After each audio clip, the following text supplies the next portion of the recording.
Hi, welcome to our makeup of our session for Snowpocalypse Day for Online Northwest. This session, our title is Harnessing the Web to Create an Environment that Supports Curiosity, Exploration, and Learning.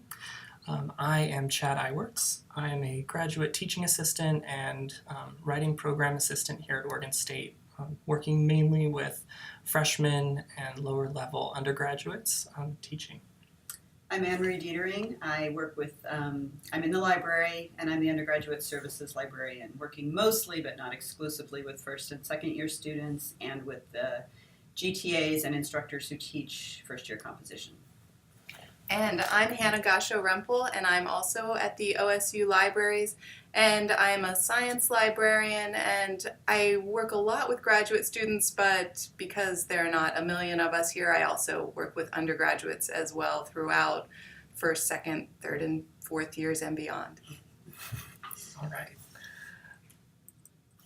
So to start off, I'm going to share a little bit about my experience teaching students our basic equivalent to freshman or first year writing, which we call Writing 121, and the component of it that has to do with information literacy.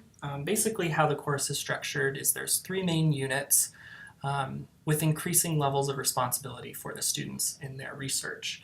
And the first unit, a good way that I heard another GTA explain this, is the first unit is where I tell you, or the instructor tells the student what they are supposed to write on and how they're supposed to write it. So we give them the topic and the format. And then in the second unit, we give them the format. We say, I'm going to tell you how to write it, but you get to pick what you're going to write about. And then in the third unit, the student has the most responsibility, where we say, you get to pick what you're going to write on and how you're going to write it. So increasing levels of responsibility there.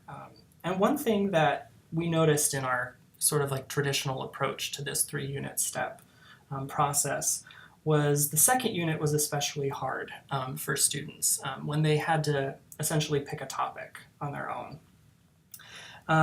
As you can see from this slide here, the kind of contextual frame that we gave students for this was think of a controversy and give me both sides and write a little narrative about the research that you're doing, how you found it, and don't necessarily come to decision about that yet, but just do some research and kind of give us all the context for that.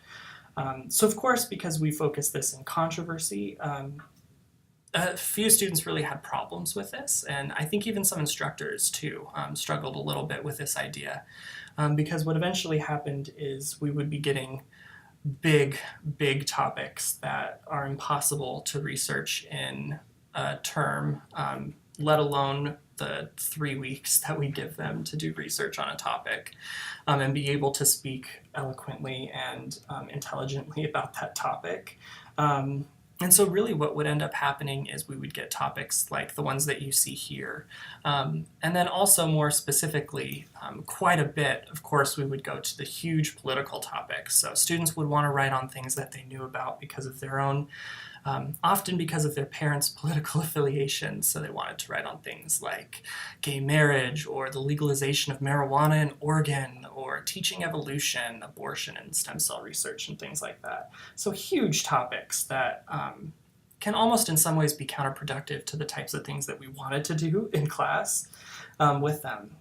So what we end up finding is that when we would be getting these Unit 2 papers, there would be no passion behind these topics. And I always tell the story of reading over these papers over and over and being a graduate student myself, having sometimes 50 students at once and having these, I'm sorry, but like terrible papers that we had to be reading. I would punish myself by going into one of those like prison cell cubicles in the library, which are so helpful when you need to just focus, but a little bit of a punishment maybe with no blinder, or had my blinders on, and just sit in like 4-hour spurts and just try to get through these papers that were so devoid of any sort of passion behind them, or what eventually I think we would be calling curiosity. It was basically just rote sort of regurgitation of these topics that students had no sort of connection to whatsoever. So yeah, that eventually led us to what we'll be talking about now is curiosity.